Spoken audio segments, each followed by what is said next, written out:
ਸਤਿ ਸ਼੍ਰੀ ਅਕਾਲ। ਤੁਸੀਂ ਦੇਖ ਰਹੇ ਹੋ ਪੰਜਾਬ ਮੇਲ USA TV ਤੇ ਪ੍ਰੋਗਰਾਮ ਚੱਲ ਰਿਹਾ ਜੀ ਮੁੱਦਾ। ਮੈਂ ਹਾਂ ਪੰਕਜ। ਮੁੱਦਾ ਪ੍ਰੋਗਰਾਮ ਦੇ ਵਿੱਚ ਜਿਵੇਂ ਕਿ ਅਸੀਂ ਕੱਲ੍ਹ ਦੇ ਪ੍ਰੋਗਰਾਮ ਵਿੱਚ ਵੀ ਗੱਲ ਕੀਤੀ ਸੀ ਕਿ ਪੰਜਾਬ ਦੇ ਜਿਹੜੇ ਪੁਰਾਣੇ ਮੁੱਦੇ ਸੀ ਉਹ ਤਾਂ ਕਿਸੇ ਠੰਡੇ ਬਸਤੇ ਵਿੱਚ ਪਏ ਹੋਏ ਨੇ ਅਤੇ ਉਹਨਾਂ ਨੂੰ ਨਾ ਤਾਂ ਕੋਈ ਘੋਖਣ ਵਾਲਾ ਹੈ ਨਾ ਕੋਈ ਫਰੋਲਣ ਵਾਲਾ ਹੈ ਅਤੇ ਇਹ ਵੀ ਨਹੀਂ ਪਤਾ ਉਹ ਠੰਡਾ ਬਸਤਾ ਕਿੱਥੇ ਡਿੱਗ ਪਿਆ ਹੈ, ਕਿੱਥੇ ਰੱਖ ਬੈਠੇ ਹਾਂ ਅਤੇ ਰੱਖ ਕੇ ਭੁੱਲ ਬੈਠੇ ਹਾਂ। ਕਈ ਵਾਰੀ ਹੁੰਦਾ ਨਾ ਵੀ ਸਾਂਭੀ ਹੋਈ ਚੀਜ਼ ਹੁੰਦੀ ਹੈ ਅਤੇ ਕਹਿੰਦੇ ਜੀ ਸਾਂਭੀ ਹੋਈ ਚੀਜ਼ ਤਾਂ ਮਿਲ ਜਾਂਦੀ ਹੈ, ਪਰ ਬਹੁਤ ਸਾਂਭੀ ਹੋਈ ਚੀਜ਼ ਇਹਦਾ ਮਿਲਣਾ ਬੜਾ ਔਖਾ ਹੁੰਦਾ ਹੈ। ਇਸੇ ਤਰੀਕੇ ਦੇ ਨਾਲ ਜਿਹੜੇ ਪੰਜਾਬ ਦੇ ਮੁੱਦੇ ਸੀਗੇ, ਪੁਰਾਣੇ ਮੁੱਦੇ, ਉਹਨਾਂ ਨੂੰ ਠੰਡੇ ਬਸਤੇ 'ਚ ਪਾ ਕੇ ਅਤੇ ਬਹੁਤ ਜ਼ਿਆਦਾ ਸਾਂਭ ਦਿੱਤਾ ਗਿਆ। ਨਾ ਉਹ ਬਸਤਾ ਲੱਭਦਾ ਪਿਆ ਅਤੇ ਨਾ ਹੀ ਉਹ ਮੁੱਦੇ। ਜੇ ਕੋਈ ਟਾਵਾਂ ਕੋਈ ਵਿਚਾਰਾ ਆ ਕੇ ਉਹ ਮੁੱਦਾ ਚੁੱਕਦਾ ਵੀ ਹੈ ਅਤੇ ਹੋਰ 3600 ਚੀਜ਼ਾਂ ਸੁਣਾ ਕੇ ਉਹਦੇ ਉਸ ਮੁੱਦੇ ਨੂੰ ਦਬਾ ਦਿੱਤਾ ਜਾਂਦਾ ਹੈ ਅਤੇ ਵਿਚਾਰੇ ਦੀ ਕੋਈ ਬੁੱਕਤ ਰਹਿੰਦੀ ਨਹੀਂ ਹੈ। ਉਹ ਵੀ ਚੁੱਪ-ਚਾਪ ਕਰਕੇ ਬਹਿ ਜਾਂਦਾ ਵੀ, ਕਹਿੰਦਾ ਚਲੋ ਠੀਕ ਹੈ, ਰਾਜਨੀਤੀ ਇਹੀ ਹੈ। ਖੈਰ, ਰਾਜਨੀਤੀ ਜਿਹੜੀ ਹੈ ਉਹ ਆਪਣੇ ਤਰੀਕੇ ਨਾਲ ਚੱਲਦੀ ਹੈ। ਬਹੁਤ ਸਾਰੀਆਂ ਕਿਤਾਬਾਂ ਰਾਜਨੀਤੀ ਦੀਆਂ ਪੜ੍ਹ ਕੇ ਜਿਹੜੇ ਰਾਜਨੀਤੀਵਾਨ ਬਣਦੇ ਨੇ ਅਤੇ ਲੋਕਾਂ ਨੂੰ ਚਲਾਉਂਦੇ ਨੇ ਆਪਣੇ ਤਰੀਕੇ ਦੇ ਨਾਲ, ਸਮਝਾਉਂਦੇ ਨੇ ਕਿ ਕਿਵੇਂ ਰਾਜ ਕਰੀਦਾ ਹੈ, ਕਿਵੇਂ ਰਾਜ ਕੀਤੇ ਜਾਂਦੇ ਨੇ, ਕਿਵੇਂ ਰਾਜ ਬਣਾਏ ਜਾਂਦੇ ਨੇ।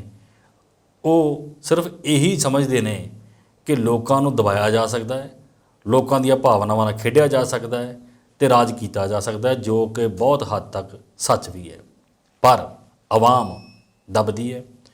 ਆਵਾਮ ਇੱਕ ਸਮੇਂ 'ਤੇ ਆ ਕੇ ਇਹੋ ਜਿਹੀ ਹੋ ਜਾਂਦੀ ਹੈ ਕਿ ਪ੍ਰੈਸ਼ਰ ਚੱਲਦੀ ਦਬਾਅ ਚੱਲਦੀ ਫਿਰ ਉਹ ਥਾਨ ਵੱਲ ਉੱਠਦੀ ਹੈ, ਵਿਦਰੋਹ ਕਰਦੀ ਹੈ। ਅਤੇ ਵਿਦਰੋਹ ਤੋਂ ਬਾਅਦ ਜਿਵੇਂ ਫਰਾਂਸ ਦੀ ਕ੍ਰਾਂਤੀ, ਰੂਸ ਦੀ ਕ੍ਰਾਂਤੀ ਹੋਈ ਹੈ, ਜ਼ਾਰਸ਼ਾਹੀ ਖਤਮ ਹੋਈ ਹੈ, ਇੱਦਾਂ ਹੀ ਸਲਤਨਤਾਂ ਖਤਮ ਹੁੰਦੀਆਂ ਨੇ ਅਤੇ ਆਵਾਮ ਇੱਕ ਵਾਰ ਫਿਰ ਕਬਜ਼ਾ ਕਰ ਲੈਂਦੀ ਹੈ।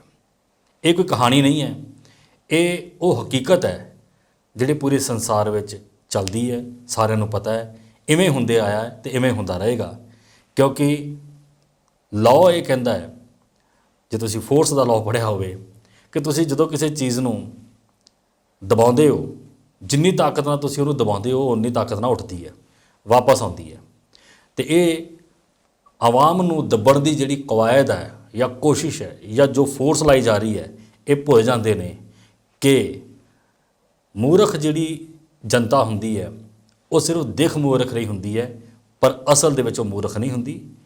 ਉਹ ਇੰਤਜ਼ਾਰ ਕਰ ਰਹੀ ਹੁੰਦੀ ਹੈ ਸਹੀ ਵਕਤ ਦਾ। ਜਦੋਂ ਸਹੀ ਵਕਤ ਆਉਂਦਾ ਹੈ ਅਤੇ ਪਲਟਵਾਰ ਹੁੰਦਾ ਹੈ ਅਤੇ ਆਵਾਮ ਹਮੇਸ਼ਾ ਜਿੱਤਦੀ ਆਈ ਹੈ। ਆਪਾਂ ਪੰਜਾਬ ਦੇ ਮੁੱਦਿਆਂ 'ਤੇ ਗੱਲ ਕਰਦੇ ਹਾਂ। ਜਿਵੇਂ ਕੱਲ੍ਹ ਵੀ ਗੱਲ ਕੀਤੀ ਸੀ ਕਿ ਮੁੱਦੇ ਜਿਹੜੇ ਪੰਜਾਬ ਦੇ ਪੁਰਾਣੇ ਮੁੱਦੇ ਨੇ, ਚਲੋ ਉਹ ਤਾਂ ਹੁਣ ਮੁੱਦੇ ਹੈ ਹੀ ਹੈ, ਪਰ ਕੁਝ ਨਵੀਆਂ ਚੀਜ਼ਾਂ ਸਾਡੇ ਸਾਹਮਣੇ ਆ ਰਹੀਆਂ ਨੇ। ਇਹ ਉਹ ਮੁੱਦੇ ਨੇ ਜਿਹੜੇ ਐਕਚੁਅਲ ਦੇ ਵਿੱਚ, ਅਸਲ ਦੇ ਵਿੱਚ ਹੈ ਨਹੀਂ ਹੈ, ਪਰ ਉਹਨਾਂ ਨੂੰ ਕ੍ਰੀਏਟ ਕੀਤਾ ਜਾ ਰਿਹਾ। ਜਿਵੇਂ ਕਿ ਮੁੱਖ ਮੰਤਰੀ ਭਗਵੰਤ ਮਾਨ ਹੋਣਾ ਦੀ ਜਿਹੜੀ ਨਾਰਾਜ਼ਗੀ ਸੀਗੀ, ਨਾਰਾਜ਼ਗੀ ਉਹਨਾਂ ਨੇ ਇਹ ਜਤਾਈ ਸੀਗੀ ਕਿ ਰੇਹੜੀ ਵਾਲਾ ਮੁੱਦਾ ਸੀ ਜਿਹੜਾ ਜਗਾੜੂ ਰੇਹੜੀ ਵਾਲਾ, ਉਹ 'ਤੇ ਨਾਲ ਨਾਰਾਜ਼ਗੀ ਚਾਹੀ ਵੀ ਐਵੇਂ ਹੀ ਤੁਸੀਂ ਆਪਣੇ ਹਿਸਾਬ ਨਾਲ ਕਿਵੇਂ ਇਹਨੂੰ ਹੱਲ ਕਰ ਸਕਦੇ ਹੋ। ਮੇਰੇ ਤੱਕ ਗੱਲ ਪਹੁੰਚੀ ਨਹੀਂ ਹੈ। ਇੱਕ ਅਕਾਲੀ ਆਗੂ ਨੇ ਇਸ 'ਤੇ ਪ੍ਰਤੀਕਿਰਿਆ ਕੀਤੀ ਸੀ ਕਿ ਤੁਸੀਂ ਆਮ ਜਨਤਾ ਨੂੰ ਪਰੇਸ਼ਾਨ ਕਰ ਰਹੇ ਹੋ, ਰੁਜ਼ਗਾਰ ਦਾ ਸਾਧਨ ਹੈ ਉਹਨਾਂ ਦਾ ਇਹ ਰੇਹੜੀਆਂ, ਤੁਸੀਂ ਉਹ ਖੋਹ ਰਹੇ ਹੋ, ਉਹਨਾਂ 'ਤੇ ਦਬਾਅ ਪਾ ਰਹੇ ਹੋ। ਜੇ ਉਹ ਰੋਜ਼ੀ ਰੋਟੀ ਕਮਾ ਰਹੇ ਨੇ ਉਤੋਂ, ਤਾਂ ਤੁਹਾਨੂੰ ਕੀ ਪਰੇਸ਼ਾਨੀ ਹੋ ਰਹੀ ਹੈ। ਖੈਰ, ਮੁੱਖ ਮੰਤਰੀ ਭਗਵੰਤ ਮਾਨ ਦੀ ਜਿਹੜੀ ਨਾਰਾਜ਼ਗੀ ਸੀ, ਉਸ ਤੋਂ ਮਗਰੋਂ ਪੰਜਾਬ ਪੁਲਿਸ ਨੇ ਜਗਾੜੂ ਰੇਹੜੀ 'ਤੇ ਲਾਈ ਜਿਹੜੀ ਪਾਬੰਦੀ ਸੀ, ਉਹਦੇ ਹੁਕਮ ਹੁਣ ਵਾਪਸ ਲੈ ਲਏ ਆ। ਪੰਜਾਬ ਪੁਲਿਸ ਵੱਲੋਂ 18 ਅਪ੍ਰੈਲ ਨੂੰ ਜਗਾੜੂ ਰੇਹੜੀ 'ਤੇ ਪਾਬੰਦੀ ਲਾਏ ਜਾਣ ਦੇ ਜਿਹੜੇ ਹੁਕਮ ਸੀ ਉਹ ਜਾਰੀ ਕੀਤੇ ਗਏ ਸੀ, ਜਿਸ ਮਗਰੋਂ ਸੂਬੇ ਵਿੱਚ ਵੱਡਾ ਰੋਸ ਪੈਦਾ ਹੋ ਗਿਆ। ਮੁੱਖ ਮੰਤਰੀ ਨੇ ਪਾਬੰਦੀ ਦਾ ਸਖਤ ਨੋਟਿਸ ਲੈਂਦਿਆਂ ਟਰਾਂਸਪੋਰਟ ਵਿਭਾਗ ਨਾਲ ਨਾਰਾਜ਼ਗੀ ਵੀ ਜਤਾਈ। ਮੁੱਖ ਮੰਤਰੀ ਨੇ ਟਰਾਂਸਪੋਰਟ ਵਿਭਾਗ ਤੋਂ ਤਤਕਾਲ ਰਿਪੋਰਟ ਵੀ ਤਲਬ ਕੀਤੀ ਅਤੇ ਦੇਰ ਸ਼ਾਮ ADGP ਟ੍ਰੈਫਿਕ ਨੇ ਨਵੇਂ ਹੁਕਮ ਜਾਰੀ ਕਰ ਦਿੱਤੇ, ਜਿਨ੍ਹਾਂ ਅਨੁਸਾਰ ਪਹਿਲਾਂ ਜਾਰੀ ਹੁਕਮਾਂ ਦੇ ਅਮਲ 'ਤੇ ਰੋਕ ਲਾ ਦਿੱਤੀ ਗਈ ਹੈ। ਸ਼ਨੀਵਾਰ ਨੂੰ ਰੇਹੜੀ ਵਾਲਿਆਂ ਨੇ ਬਠਿੰਡਾ ਵਿੱਚ ਆਪ ਵਿਧਾਇਕ ਜਗਰੂਪ ਸਿੰਘ ਗਿੱਲ ਦੇ ਘਰ ਦਾ ਘਿਰਾਓ ਕੀਤਾ ਸੀਗਾ। ਉਸ ਤੋਂ ਬਾਅਦ ਹੁਣ ਇਹ ਜਿਹੜਾ ਫੈਸਲਾ ਸੀ ਵਾਪਸ ਲੈ ਲਿਆ ਗਿਆ ਅਤੇ ਇਹ ਕਹਿ ਦਿੱਤਾ ਗਿਆ ਹੈ ਕਿ ਚਲੋ ਇਸ 'ਤੇ ਹੁਣ ਗੱਲ ਕੀਤੀ ਜਾਏਗੀ, ਫਿਲਹਾਲ ਇਹ ਫੈਸਲਾ ਅਸੀਂ ਵਾਪਸ ਲੈਂਦੇ ਹਾਂ। ਇਹ ਤਾਂ ਭਗਵੰਤ ਮਾਨ ਹੋਰਾਂ ਨੇ ਜਿਹੜੀ ਨਾਰਾਜ਼ਗੀ ਜਤਾਈ ਸੀ, ਇਹ ਉਸ ਤੋਂ ਬਾਅਦ ਮਾਮਲਾ ਜਿਹੜਾ ਹੈ ਵਾਪਸ ਹੋਇਆ। ਪਰ ਬਹੁਤ ਸਾਰੇ ਆਗੂਆਂ ਨੇ, ਦੂਜੀਆਂ ਪਾਰਟੀਆਂ ਦੇ ਆਗੂਆਂ ਨੇ ਵੀ ਅਤੇ ਆਮ ਜਨਤਾ ਨੇ ਵੀ ਇਸ 'ਤੇ ਆਪੱਤੀ ਜਤਾਈ ਸੀ ਕਿ ਤੁਸੀਂ ਇਸ ਤਰੀਕੇ ਨਾਲ ਇਹਨੂੰ ਕਿੱਦਾਂ ਬਿਆਨ ਕਰ ਸਕਦੇ ਹੋ, ਕਿੱਦਾਂ ਇਹਨੂੰ ਬੰਦ ਕਰ ਸਕਦੇ ਹੋ। ਇਹ ਕੋਈ ਐਡੀ ਮਾੜੀ ਗੱਲ ਨਹੀਂ ਸੀ ਕਿ ਇਹਨਾਂ ਰੇਹੜੀਆਂ ਨੂੰ ਕਿਉਂ ਬੰਦ ਕੀਤਾ ਗਿਆ ਜਾਂ ਕਿਉਂ ਬੰਦ ਕਰਨ ਦੀ ਕੋਸ਼ਿਸ਼ ਕੀਤੀ ਜਾ ਰਹੀ ਹੈ। ਕੁਝ ਗੱਲਾਂ ਜੇ ਤੁਸੀਂ ਫਿਕਰ ਕਰੋ ਜਾਂ ਉਹਨੂੰ ਧਿਆਨ ਨਾਲ ਦੇਖੋ ਤੇ ਤੁਹਾਨੂੰ ਇਹ ਪਤਾ ਲੱਗੇਗਾ ਕਿ ਕਿੰਨਾ ਜ਼ਰੂਰੀ ਸੀ ਇਹਨਾਂ ਰੇਹੜੀਆਂ ਨੂੰ ਬੰਦ ਕਰਨਾ।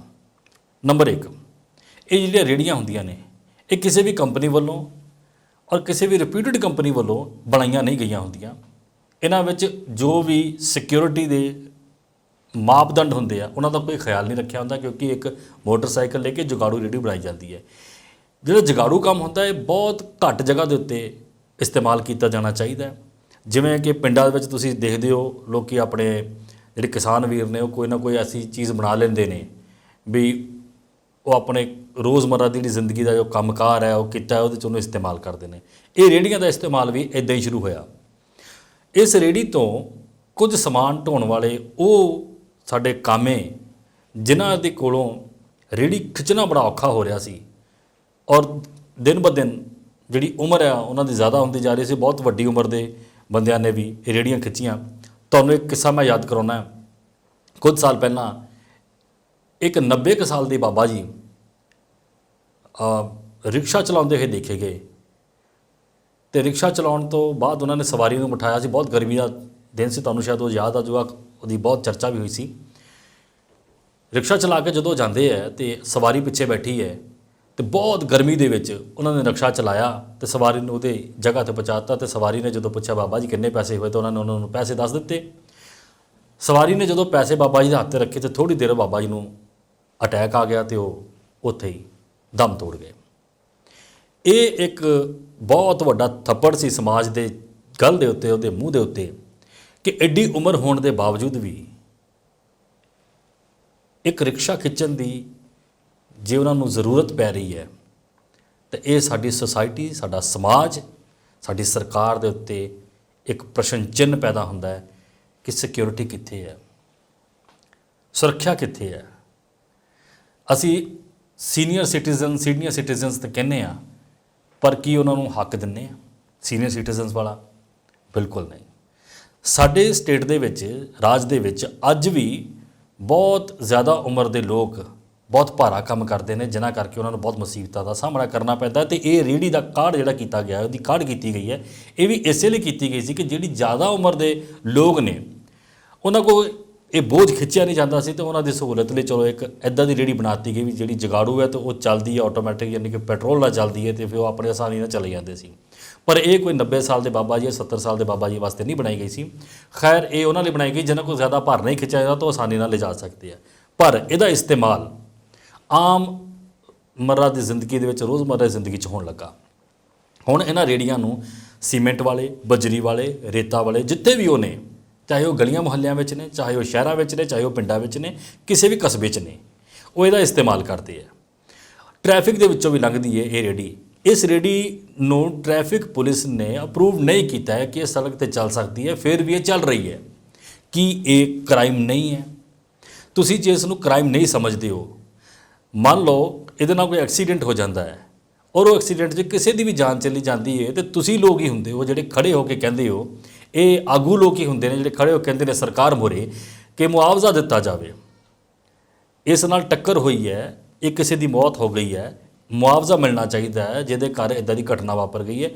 ਪਰ ਉਹ ਮੁਆਵਜ਼ਾ ਕਿਉਂ ਮਿਲਣਾ ਚਾਹੀਦਾ ਹੈ ਜਦ ਕਿ ਸੜਕ ਦੇ ਉੱਪਰ ਇਸ ਰੇਹੜੀ ਨੂੰ ਚਲਾਉਣ ਦੀ ਇਜਾਜ਼ਤ ਨਹੀਂ ਮਿਲੀ ਹੋਈ ਸੀ, ਔਰ ਫਿਰ ਵੀ ਲੋਕਾਂ ਨੇ ਵਿਰੋਧ ਕਰਕੇ, ਜਾਂ ਅਕਾਲੀ ਆਗੂਆਂ ਨੇ ਜਿਵੇਂ ਕਿ ਕੱਲ੍ਹ ਪਰਸੋਂ ਵੀ ਵਿਰੋਧ ਕੀਤਾ, ਹੋਰ ਵੀ ਆਗੂਆਂ ਨੇ ਵਿਰੋਧ ਕੀਤਾ ਕਿ ਇੱਦਾਂ ਦਾ ਨਹੀਂ ਹੋਣਾ ਚਾਹੀਦਾ, ਵੀ ਇਹਨਾਂ ਰੇਹੜੀਆਂ 'ਤੇ ਰੋਕ ਨਹੀਂ ਲਾਉਣੀ ਚਾਹੀਦੀ, ਕਿਉਂ ਇੱਦਾਂ ਕੀਤਾ ਜਾ ਰਿਹਾ। ਅਤੇ ਸਰਕਾਰ ਨੇ ਹੁਣ ਆਪਣਾ ਫੈਸਲਾ ਵਾਪਸ ਲੈ ਲਿਆ। ਪਰ ਜੇ ਰੋਕ ਨਹੀਂ ਲੱਗਦੀ ਇਹਨਾਂ 'ਤੇ, ਅਤੇ ਇਹ ਤਾਂ ਸ਼ਰੇਆਮ ਘੁੰਮਣ ਗਈਆਂ। ਜਦੋਂ ਵੀ ਕੋਈ ਕੰਪਨੀ ਕੋਈ ਗੱਡੀ ਬਣਾਉਂਦੀ ਹੈ ਜਾਂ ਕੋਈ ਇੱਦਾਂ ਦਾ ਵਾਹਨ ਬਣਾਉਂਦੀ ਹੈ, ਤਾਂ ਤੁਹਾਨੂੰ ਯਾਦ ਹੋਏਗਾ ਕਿ ਉਹ ਕਦੀ ਵੀ ਵਾਹਨ ਨੁਕੀਲਾ ਨਹੀਂ ਬਣਾਉਂਦੀ। ਇੱਦਾਂ ਦਾ ਵਾਹਨ ਨਹੀਂ ਹੁੰਦਾ ਕਿ ਉਹਦੇ ਨਾਲ ਜ਼ਿਆਦਾ ਸੱਟ ਲੱਗੇ। ਕਿ ਕਾਰ ਵੀ ਦੇਖੋ ਤੁਸੀਂ ਬਣਦੀ ਹੈ ਅਤੇ ਉਹਦੀਆਂ ਜਿਹੜੀਆਂ ਕੋਣਾ ਹੁੰਦਾ ਹੈ ਜਾਂ ਉਹਦੇ ਕਿਨਾਰੇ ਹੁੰਦੇ ਨੇ ਉਹ ਗੋਲ ਹੁੰਦੇ ਨੇ, ਜਾਂ ਉਹਨਾਂ ਨੂੰ ਇਸ ਤਰੀਕੇ ਨਾਲ ਬਣਾਇਆ ਜਾਂਦਾ ਕਿ ਉਹ ਸਿੱਧਾ ਖੁੱਭੇ ਨਾ ਕਿਸੇ ਚੀਜ਼ ਜਾ ਕੇ, ਐਕਸੀਡੈਂਟ ਵੀ ਹੋਵੇ ਤਾਂ ਕਿਸੇ ਨੂੰ ਜ਼ਿਆਦਾ ਉਸ ਤਰੀਕੇ ਦੇ ਨਾਲ ਨਾ ਲੱਗੇ। ਖੈਰ, ਬਹੁਤ ਵੱਡੀਆਂ ਸੱਟਾਂ ਵੀ ਲੱਗ ਜਾਂਦੀਆਂ ਨੇ, ਬਹੁਤ ਵੱਡੇ ਵੱਡੇ ਐਕਸੀਡੈਂਟ ਵੀ ਹੁੰਦੇ ਨੇ। ਉਹ ਇੱਕ ਅਲੱਗ ਵਿਸ਼ਾ ਹੈ, ਕਿਉਂਕਿ ਡਰਾਈਵਿੰਗ ਕਿੱਦਾਂ ਦੀ ਕਰ ਰਹੇ ਹੋ, ਕਿੰਨੀ ਸਪੀਡ ਚੱਲ ਰਹੀ ਸੀ, ਉਹ ਇੱਕ ਅਲੱਗ ਵਿਸ਼ਾ ਸੀ। ਉਸ ਵਿਸ਼ੇ 'ਤੇ ਗੱਲ ਨਹੀਂ ਕਰ ਰਹੇ। ਅਸੀਂ ਗੱਲ ਕਰ ਰਹੇ ਹਾਂ ਕਿ ਉਹ ਚੀਜ਼ਾਂ ਜਿਹੜੀਆਂ ਬਣਾਈਆਂ ਜਾਂਦੀਆਂ ਨੇ ਬਹੁਤ ਸੇਫਟੀ ਨਾਲ ਬਣਾਈਆਂ ਜਾਂਦੀਆਂ ਨੇ। ਤੁਸੀਂ ਦੇਖਿਆ ਹੋਣਾ ਬਹੁਤ ਵੱਡੀਆਂ ਵੱਡੀਆਂ ਗੱਡੀਆਂ ਜਦੋਂ ਚੱਲਦੀਆਂ ਨੇ ਸੜਕਾਂ ਦੇ ਉੱਪਰ ਤੇ ਇੱਕ ਖਾਸ ਹਦਾਇਤ ਦਿੱਤੀ ਜਾਂਦੀ ਹੈ ਕਿ ਉਹਦੇ ਮੋਰੇ ਇੱਕ ਪਾਈਪ ਨੂੰਮਾ ਕੋਈ ਚੀਜ਼ ਲਗਾਈ ਜਾਵੇ, ਗ੍ਰਿਲ ਲਗਾਈ ਜਾਵੇ ਤਾਂ ਕਿ ਉਹ ਮੋਲਡ ਹੋਵੇ ਜਾਂ ਗੋਲ ਹੋਵੇ ਤਾਂ ਕਿ ਉਹ ਕਿਸੇ 'ਚ ਲੱਗੇ ਵੀ ਤਾਂ ਕਿਸੇ ਨੂੰ ਸੱਟ ਜਿਹੜੀ ਆ ਉਹ ਇਸ ਤਰੀਕੇ ਨਾਲ ਲੱਗੇ ਕਿ ਉਹਦੇ ਅੰਦਰ ਖੁੱਭ ਜਾਵੇ। ਉਸ ਤਰੀਕੇ ਨਾਲ ਬਚਾਓ ਕੀਤਾ ਜਾਂਦਾ। ਪਰ ਇਹ ਰੇਹੜੀਆਂ ਤਾਂ ਤੁਸੀਂ ਆਪ ਬਣਾਈਆਂ ਨੇ। ਜੇ ਤੁਸੀਂ ਇਹਨੂੰ ਆਪ ਬਣਾਇਆ ਹੈ, ਆਪਣੀ ਸਹੂਲਤ ਲਈ ਬਣਾਇਆ ਕਿ ਅਸੀਂ ਤਾਂ ਰੋਜ਼ੀ ਰੋਟੀ ਕਮਾਉਣੀ ਹੈ, ਤੇ ਘੱਟੋ ਘੱਟ ਉਸ ਨੂੰ ਇਸ ਤਰੀਕੇ ਦਾ ਤਾਂ ਬਣਾਇਆ ਜਾਵੇ ਕਿ ਦੇਖਣ ਦੇ ਹੀ ਪਤਾ ਲੱਗੇ ਕਿ ਇਹ ਜਾਨਲੇਵਾ ਨਹੀਂ ਹੈ। ਪਰ ਇਹ ਰੇਹੜੀਆਂ ਜਾਨਲੇਵਾ ਨੇ। ਨਾਲ ਦੇ ਨਾਲ ਅਸੀਂ ਇਹ ਵੀ ਗੱਲ ਕਰਾਂਗੇ ਕਿ ਇਹ ਜਿਹੜੀਆਂ ਰੇਹੜੀਆਂ ਨੇ ਇਹਨੂੰ ਜਾਂ ਤਾਂ ਅਪਰੂਵਡ ਕੀਤਾ ਕਿਸੇ ਗਵਰਨਮੈਂਟ ਨੇ, ਨਾ ਹੀ ਕਿਸੇ ਕੰਪਨੀ ਨੇ ਬਣਾਇਆ ਹੈ। ਅਸੀਂ ਖੁਦ ਇਹਨੂੰ ਤਿਆਰ ਕਰਕੇ ਅਸੀਂ ਖੁਦ ਕਹਿੰਦੇ ਹਾਂ ਇਹਨੂੰ ਚਲਾਉਣਾ ਹੈ ਅਸੀਂ, ਪਰ ਕਿੱਦਾਂ ਚਲਾ ਸਕਦੇ ਹਾਂ? ਅਸੀਂ ਖੁਦ ਕਾਨੂੰਨ ਤੋੜ ਰਹੇ ਹਾਂ। ਜੇ ਕੋਈ ਉਹਦੇ 'ਤੇ ਅਮਲ ਲੈ ਰਿਹਾ ਹੈ, ਕੋਈ ਗੱਲ ਕਰ ਰਿਹਾ ਹੈ, ਉਹਨੂੰ ਸਹੀ ਸਾਬਿਤ ਕਰਨ ਦੀ ਕੋਸ਼ਿਸ਼ ਕਰ ਰਿਹਾ ਵੀ ਇਹ ਚੀਜ਼ਾਂ ਨਹੀਂ ਹੋਣੀਆਂ ਚਾਹੀਦੀਆਂ, ਤੇ ਸੱਚ ਨੂੰ ਸੱਚ ਕਹਿਣ ਦਾ, ਸਹੀ ਨੂੰ ਸਹੀ ਕਹਿਣ ਦਾ ਮਾਦਾ ਕਦੋਂ ਰੱਖੋਗੇ ਤੁਸੀਂ? ਇਹੋ ਜਿਹੀਆਂ ਗੱਲਾਂ ਜੇ ਤੁਸੀਂ ਕਰੋਗੇ, ਤੁਸੀਂ ਸਰਕਾਰ ਨੂੰ ਇਹ ਤਾਂ ਕਹਿ ਸਕਦੇ ਹੋ ਵੀ ਜਿਨ੍ਹਾਂ ਕੋਲ ਰੋਜ਼ੀ ਰੋਟੀ ਨਹੀਂ ਹੈ ਉਹਨਾਂ ਵਾਸਤੇ ਕੀ ਹੱਲ ਕਰ ਰਹੇ ਹੋ। ਜੇ ਉਹ ਰੇਹੜੀ ਚਲਾ ਕੇ ਆਪਣੇ ਰੋਜ਼ੀ ਰੋਟੀ ਕਮਾ ਰਿਹਾ ਹੈ, ਤੁਸੀਂ ਰੇਹੜੀ ਬੰਦ ਕਰ ਦਿਓ ਉਹਦੀ, ਘੱਟੋ ਘੱਟ ਉਹਨੂੰ ਆਟੋ ਲੈ ਦਿਓ। ਫਿਰ ਘੱਟੋ ਘੱਟ ਆਟੋ ਤਾਂ ਚਲਾ ਸਕੇ। ਉਹ ਰੇਹੜੀ 'ਤੇ ਸਵਾਰੀਆਂ ਜੇ ਢੋ ਰਿਹਾ ਹੈ ਤੇ ਆਟੋ 'ਤੇ ਸਵਾਰੀਆਂ ਢੋ ਲਿਆ ਕਰੇ। ਇੱਦਾਂ ਦੀ ਗੱਲ ਕਿਸੇ ਵੀ ਆਗੂ ਨੇ ਨਹੀਂ ਕੀਤੀ। ਜੇ ਉਹਦਾ ਕੰਮ ਸਿਰਫ ਸੀਮੈਂਟ ਰੇਤਾ ਬਜਰੀ ਹੀ ਢੋਣਾ ਹੈ ਤੇ ਉਹਦੇ ਵਾਸਤੇ ਕੋਈ ਐਸੀ ਚੀਜ਼ ਬਣਾਈ ਜਾਵੇ, ਐਸੀ ਰੇਹੜੀ ਬਣਾਈ ਜਾਵੇ ਜਿਹੜੀ ਕਿ ਖਤਰਨਾਕ ਨਾ ਹੋਵੇ। ਪਰ ਇਸ ਰੇਹੜੀ ਦੇ ਨਾਲ ਬਹੁਤ ਸਾਰੇ ਐਕਸੀਡੈਂਟਸ ਵੀ ਹੋਏ ਨੇ। ਤੁਹਾਨੂੰ ਜੇ ਯਾਦ ਹੋਵੇ ਕੁਝ ਦਿਨ ਪਹਿਲਾਂ ਦੀ ਇਹ ਘਟਨਾ ਹੈ, 2 ਬੱਚੇ ਇਸ ਰੇਹੜੀ ਦੇ ਕਾਰਨ ਹੀ ਬਹੁਤ ਬੁਰੇ ਤਰੀਕੇ ਨਾਲ ਕੁਚਲੇ ਗਏ। ਇੱਕ ਦੀ ਮੌਤ ਹੋਈ, ਬਹੁਤ ਛੋਟੇ ਬੱਚੇ ਸੀਗੇ, ਤੇ ਇੱਕ ਹਸਪੀਟਲ ਵਿੱਚ ਦਾਖਲ ਰਿਹਾ। ਬਹੁਤ ਦੇਰ ਬਾਅਦ ਉਹਦਾ ਜਿਹੜਾ ਉਹਨੂੰ ਹੋਸ਼ ਆਈ ਹੈ ਔਰ ਉਹਦਾ ਇਲਾਜ ਹੋ ਪਾਇਆ। ਖੈਰ, ਇਹ ਚੀਜ਼ਾਂ ਲਗਾਤਾਰ ਚੱਲ ਰਹੀਆਂ ਨੇ। ਇਸ 'ਤੇ ਹੁਣ ਅਸੀਂ ਪ੍ਰਤੀਕਿਰਿਆ ਆਪਣੀ ਜਿਹੜੀ ਤੁਹਾਡੀ ਵੀ ਹੈ ਉਹ ਅਸੀਂ ਸਮਝ ਰਹੇ ਹਾਂ ਕਿ ਤੁਹਾਨੂੰ ਵੀ ਲੱਗਦਾ ਹੈ ਕਿ ਗਰੀਬ ਬੰਦਾ ਹੈ, ਉਹ ਰੋਜ਼ੀ ਰੋਟੀ ਕਮਾ ਰਿਹਾ, ਪਰ ਰੋਜ਼ੀ ਰੋਟੀ ਜੇ ਕਮਾਣੀ ਉਹਦੇ ਸਾਧਨ ਇੱਦਾਂ ਦੇ ਨਹੀਂ ਨੇ ਕਿਸੇ ਦੀ ਜ਼ਿੰਦਗੀ ਨੂੰ, ਬਲਕਿ ਆਪਣੀ ਜ਼ਿੰਦਗੀ ਨੂੰ ਵੀ ਖਤਰੇ 'ਚ ਪਾਇਆ ਜਾਵੇ।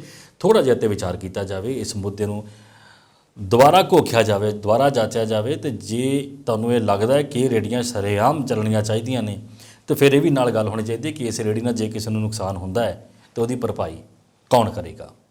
ਉਹ ਲੋਕ ਕਰਨਗੇ ਜਿਨ੍ਹਾਂ ਨੇ ਰੇਹੜੀ ਬਣਾਈ ਹੈ, ਜਾਂ ਉਹ ਲੋਕ ਕਰਨਗੇ ਜਿਨ੍ਹਾਂ ਨੇ ਇਹ ਕਿਹਾ ਸੀ ਵੀ ਇਹ ਰੇਹੜੀ ਜਿਹੜੀ ਹੈ ਇਹ ਇਸੇ ਤਰ੍ਹਾਂ ਚੱਲਦੀ ਰਹਿਣੀ ਚਾਹੀਦੀ ਹੈ? ਫੈਸਲਾ ਤੁਹਾਡੇ ਹੱਥ 'ਚ ਹੈ, ਇਹ ਮੁੱਦਾ ਤੁਹਾਡੇ ਹੱਥ ਵਿੱਚ ਹੈ। ਤੁਸੀਂ ਕਿਸ ਤਰੀਕੇ ਨਾਲ ਇਸ ਨੂੰ ਦੇਖਣਾ ਚਾਹੁੰਦੇ ਹੋ? ਇੱਕ ਹੋਰ ਮੁੱਦਾ ਜਿਹੜਾ ਨਵਾਂ ਆਪਾਂ ਕੱਲ੍ਹ ਗੱਲ ਕੀਤੀ ਸੀ, ਇਹਦੇ ਬਾਰੇ ਵੀ ਕਰੋਨਾ ਮਾਮਲਿਆਂ ਵਿੱਚ ਕੀਤੀ ਸੀ। ਪੰਜਾਬ 'ਚ ਕਰੋਨਾ ਮਾਮਲਿਆਂ ਦੇ ਵਿੱਚ ਅਚਾਨਕ ਜਿਹੜਾ ਹੈ ਵਾਧਾ ਦੇਖਣ ਨੂੰ ਮਿਲ ਰਿਹਾ ਹੈ। ਇਸ ਦੇ ਮੱਦੇਨਜ਼ਰ ਪੰਜਾਬ ਸਰਕਾਰ ਨੇ ਹੁਕਮ ਜਾਰੀ ਕਰਕੇ ਫਿਰ ਤੋਂ ਮਾਸਕ ਪਹਿਨਣ ਦੀ ਚੇਤਾਵਨੀ ਜਾਰੀ ਕਰ ਦਿੱਤੀ ਹੈ।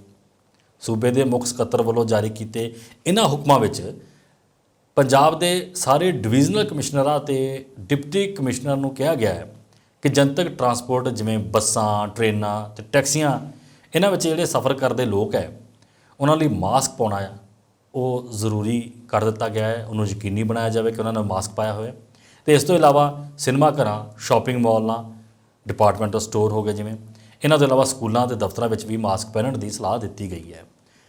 ਇੱਥੇ ਤੁਹਾਨੂੰ ਇਹ ਵੀ ਦੱਸ ਦਈਏ ਕਿ ਇਸ ਤੋਂ ਪਹਿਲਾਂ ਕਰੋਨਾ ਦੇ ਮੱਦੇਨਜ਼ਰ ਚੰਡੀਗੜ੍ਹ ਪ੍ਰਸ਼ਾਸਨ ਦੇ ਸਿਹਤ ਵਿਭਾਗ ਨੇ ਵੀ ਭੀੜ ਵਾਲੀਆਂ ਥਾਵਾਂ 'ਤੇ ਮਾਸਕ ਪਾਉਣ ਸੰਬੰਧੀ ਐਡਵਾਈਜ਼ਰੀ ਜਾਰੀ ਕੀਤੀ ਹੈ। ਅਤੇ ਪ੍ਰਸ਼ਾਸਨ ਵੱਲੋਂ ਜਾਰੀ ਕੀਤੇ ਹੁਕਮਾਂ 'ਚ ਕਿਹਾ ਗਿਆ ਹੈ ਕਿ ਕੁਝ ਸੂਬਿਆਂ ਅਤੇ ਕੇਂਦਰ ਸ਼ਾਸਿਤ ਸੂਬਿਆਂ 'ਚ ਕਰੋਨਾ ਕੇਸਾਂ ਦੀ ਵੱਧਦੀ ਗਿਣਤੀ ਨੂੰ ਧਿਆਨ 'ਚ ਰੱਖਦਿਆਂ ਚੰਡੀਗੜ੍ਹ ਦੇ ਸਾਰੇ ਵਸਨੀਕਾਂ ਨੂੰ ਭੀੜ ਵਾਲੀਆਂ ਥਾਵਾਂ 'ਤੇ ਮਾਸਕ ਪਹਿਨਣ ਦੀ ਐਡਵਾਈਜ਼ਰੀ ਜਾਰੀ ਕੀਤੀ ਗਈ ਹੈ।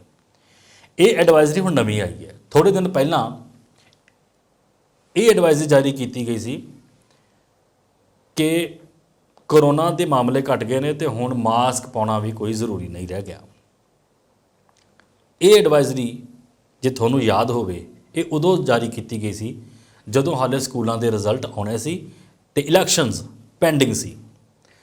ਬਹੁਤ ਸਾਰੇ ਕਿਆਸ ਇਹ ਲਾਏ ਜਾ ਰਹੇ ਸੀ ਇਲੈਕਸ਼ਨਸ ਖਤਮ ਹੁੰਦੇ ਸਾਰ ਹੀ ਕਰੋਨਾ ਜਿਹੜਾ ਹੈ ਉਹ ਵਾਪਸ ਦਸਤਕ ਦੇਗਾ, ਕਿਉਂਕਿ ਉਹ ਬਿਠਾਇਆ ਹੋਇਆ ਸੀ ਇਹਨਾਂ ਨੇ ਬੰਨ੍ਹ ਕੇ ਕਿ ਜਦ ਤੱਕ ਇਲੈਕਸ਼ਨ ਨਹੀਂ ਹੋ ਜਾਂਦੇ ਤਦ ਤੱਕ ਕਰੋਨਾ ਨਹੀਂ ਆਉਣਾ ਚਾਹੀਦਾ, ਅਤੇ ਜਦ ਤੱਕ ਸਕੂਲਾਂ ਦੇ ਵਿੱਚ ਐਡਮਿਸ਼ਨਸ ਨਹੀਂ ਹੋ ਜਾਂਦੀ, ਪੈਸੇ ਪੇਰੈਂਟਸ ਜਮ੍ਹਾਂ ਨਹੀਂ ਕਰਾ ਦਿੰਦੇ, ਤਦ ਤੱਕ ਕਰੋਨਾ ਨੂੰ ਐਂਟਰੀ ਨਾ ਹੋਣ ਦਿਓ, ਨਾ ਪੰਜਾਬ 'ਚ ਨਾ ਦਿੱਲੀ 'ਚ। ਜਦੋਂ ਦਿੱਲੀ ਦੇ ਵਿੱਚ ਸਾਰੀਆਂ ਐਡਮਿਸ਼ਨਸ ਹੋ ਗਈਆਂ, ਨਵਾਂ ਸੈਸ਼ਨ ਸ਼ੁਰੂ ਹੋ ਗਿਆ ਅਤੇ ਕਰੋਨਾ ਨੇ ਦਸਤਕ ਦੇ ਦਿੱਤੀ। ਪੰਜਾਬ ਵਿੱਚ ਵੀ ਨਵੀਂ ਸਰਕਾਰ ਬਣ ਗਈ ਹੈ। ਸਰਕਾਰ ਦੇ ਬਣਨ ਤੋਂ ਬਾਅਦ ਹਾਲੇ ਥੋੜ੍ਹੇ ਦਿਨ ਹੀ ਹੋਏ ਨੇ ਅਤੇ ਕਰੋਨਾ ਦੇ 1-2 ਕੇਸ ਦੇਖੇ ਗਏ। ਐਡਮਿਸ਼ਨਸ ਖਤਮ ਹੁੰਦੀਆਂ ਸਾਰੀ ਹੁਣ ਐਡਵਾਈਜ਼ਰੀ ਜਾਰੀ ਕਰ ਦਿੱਤੀ ਗਈ ਹੈ कि मास्क पाना बहुत ज़रूरी है।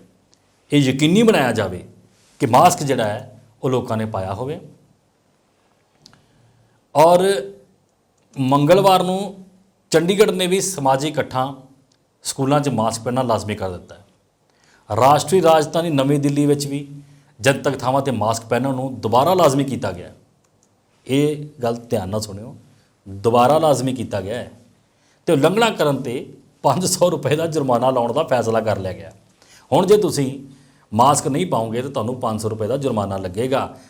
ये जुर्माना थोड़े दिन पहला यानी कि एडमिशनस तो पहला नहीं सी, ये एडमिशनस तो बाद लाया गया। तुहाडे कोल जिहड़ा पैसा सरकार ने बटोरना सी, प्राइवेट स्कूलों ने बटोरना सी, वो हुण उन्होंने बटोर लिया है तो अपना घर उन्होंने पूरा कर लिया। हुण तुसीं भाई अपने घर 'च जिहड़े तुसीं 150 लुकोगे किते रखे है ना भी किसी औखे वेले काम आउणगे, उन्होंने जरा ध्यान नहीं रखो, क्योंकि 500 रुपए जुर्माना किते भी दिता जा सकता है। पर सरकार ने हाले तक ये नहीं दसिया भी जे मास्क पाउणा इन्ना ही जरूरी है तो किहड़ा मास्क पाउणा जरूरी है, वो मास्क कित्थों मिलेगा, किन्ने दा मिलेगा, ये फैसला हाले सरकार ने नहीं लिया। सिर्फ ये कहा कि मास्क पाउणा जरूरी है। खैर कोई भी मास्क पा लो, ਉਹਦੇ ਨਾਲ ਕਰੋਨਾ ਅਟੈਕ नहीं करेगा, ये मनना शायद सरकार का भी है तो बाकी अदारियां का भी है। क्योंकि जो तुसी एक मामूली जिहा कपड़ा भी उन्होंने कट के मूँह ते पा लो तो मास्क बन जाता है, ਉਹਦੇ ਨਾਲ ਕਰੋਨਾ रुकेगा कि नहीं रुकेगा ये तो पता नहीं, पर जुर्माना जरूर रुक जाएगा, ਤੁਹਾਡੇ को जुर्माना नहीं लिया जाएगा। अपना कोई भी कपड़ा अपने को रखो, मूँह ते मास्क पा के रखो। मास्क पाना वैसे भी जरूरी है, पर यह नहीं हले पता लग रहा। बहुत सारे दानिशमंद भी गल कर रहे हैं कि करोना कदों उठदा है कदों सौंदा है, इहदा आम लोगों तो पता नहीं लगता। इन्हां वड्डे धनाडां नूं, वड्डे लोगों नूं या राजनीतिक लोगों नूं किवें पता लगता है कि हुण करोना उठण लगा है तो भाई हुण मास्क पा लो। इस मुद्दे के उपर बहुत सारे विचारक गल्लां भी कर रहे हैं। उन्होंने थोड़े दिन पहले ही एक होर बयान दिता सी कि स्कूल जिहड़े है वो फीसां ज़्यादा वसूल कर रहे हैं, फीसां 'च उन्होंने वाधा किया, जबकि सरकार ने फीसां 'च वाधे की रोक लाई सी। पर फिर भी अज की जे तुसीं अखबार भी देखो तो उस अखबार में एक आर्टिकल भी आया हुआ है जिहदे ये लिखा गया है कि स्कूलों ने इन्नियां फीसां वधातियां। बहुत सारे पेरेंट्स ने भी अपने विचार दिते हैं कि कितनी फीस पहला होंदी सी तो हुण कितनी लई जा रही है। तो बहुत सारे जिहड़े वड्डे अहुदेदार ने या प्रिंसीपल्स ने उन्होंने भी अपने बयान दिते हैं कि जिहड़ा वाधा है ये असी आम वाधे वांग ही कीता है, जिन्ना हुंदा सीगा असी कोई ज़्यादा फीसां नहीं वधाईयां। फीसां वधाउण दा तां मुद्दा है ही नहीं है पंजाब दा। पंजाब दा मुद्दा है कि फीसां किन्नियां लईयां जा रहीआं ने पहिलां।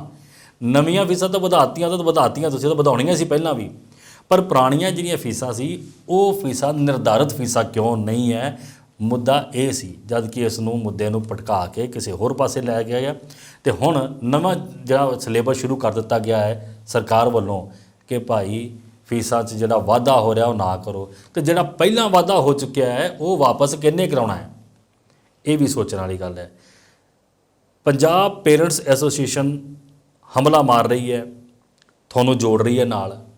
ਅਸੀਂ अपने दोस्तों को कहना चाहांगे कि इहो जिहियां एसोसीएशन जिहड़ियां पेरेंट्स नाल जुड़ियां होईयां ने, तुहाडी सीधी जेब नाल जुड़ियां होईयां ने, इन्हां जिहियां एसोसीएशन नाल जुड़ो। जे तुसीं नहीं जुड़ोगे तो वो एसोसीएशनस इकल्ले पै जाणगीਆਂ और पता नहीं लगेगा कि तुहाडा जिहड़ा सोचना है, तुहाडी सोच है या जो तुसीं करना चाहुंदे हो वो लोगों के सामने नहीं आएगा, वो फैसला किते दा होर रह जाएगा। जिहड़ी ऑल इंडिया पेरेंट्स एसोसीएशन है उसने बहुत वड्डे उपराले कीते ने और उन्होंने उपरालिਆਂ ਵਿੱਚ उन्होंने फैसला भी ये लिया सी भी फीसां के उपर कंट्रोल करना चाहिए। पर क्योंकि लोगों का साथ ही नहीं मिल रहा तो ये मुद्दा विचे दा विचे रह जाता है। खैर ये तुहानूं पता है कि तुहाडी जिहड़ा बोझ है तुहाडी जेब ते किन्ना क पै रहा है तो तुसीं किन्ना क जेब दा बोझ चल सकते हो। तुसीं गल ते करदे हो एक रेहड़ी वाला जिहदी रेहड़ी दे उत्ते रोक ला दी गई है वो रोटी कितों खाऊगा।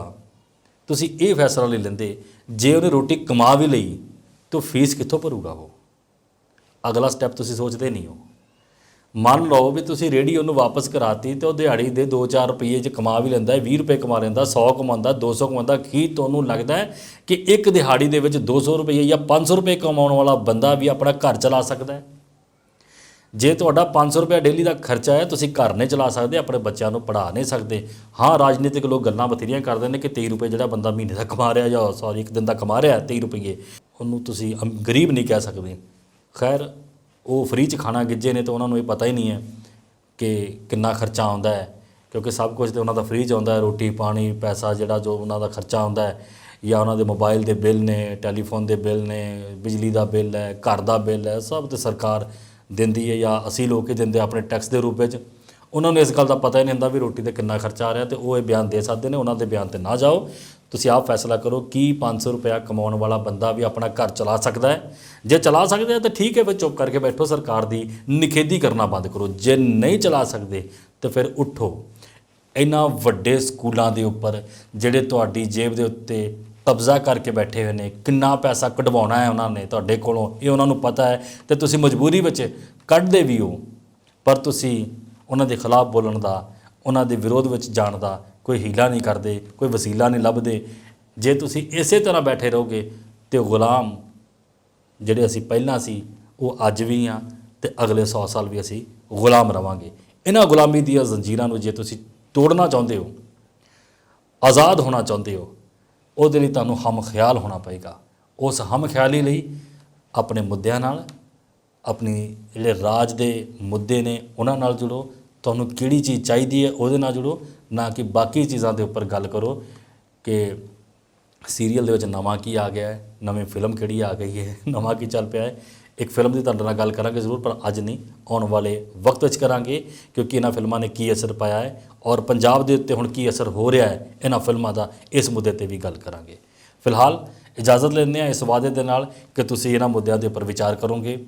ਪੰਜਾਬ ਦੇ ਉੱਤੇ ਕੁਝ ਕਾਲੇ ਬੱਦਲ ਕੋਸ਼ਿਸ਼ ਕਰ ਰਹੇ ਨੇ ਮੰਡਰਾਉਣ ਦੀ, ਇਹ ਜਲਦੀ ਮੰਡਰਾਉਣਗੇ।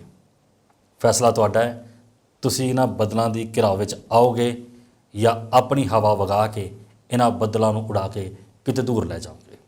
ਹੋਰ ਅਪਡੇਟਸ ਲਈ ਦੇਖਦੇ ਰਹੋ ਪੰਜਾਬ ਮਿਲ USA TV। ਸਤਿ ਸ਼੍ਰੀ ਅਕਾਲ।